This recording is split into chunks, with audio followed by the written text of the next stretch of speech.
Time check, time check. Check. 3:30 po ng hapon. Ito po, nagsisimula na po kaming magsalangsang ng mga bote. Kung paano magsalangsang ng bote. Ito po si partner mo lo. Oh.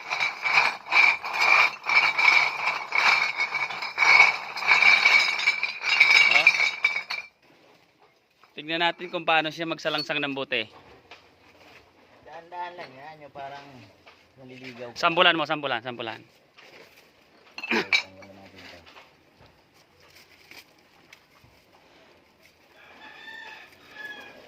Yan o, ang dami o. Meron na kami nitong finished product. Ito. Ilang sako na to? 1, 2, 3, 4, 5, 6, 7.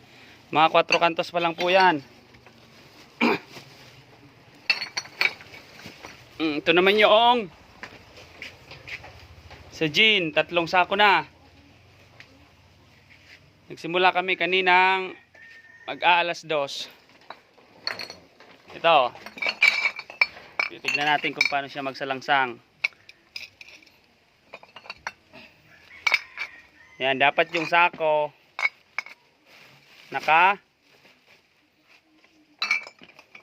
ano ba tawag dito? Nakapon. Tapos tig 6-6 pag sa malaking sako tulad nito.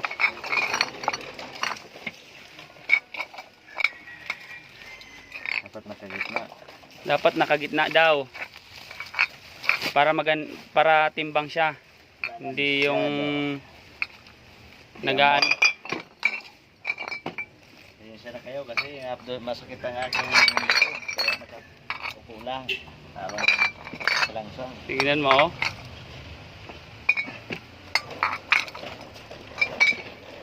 Ang dali ng 4 pag sa 4. Lahat yan madali. Basta alam. Ayun.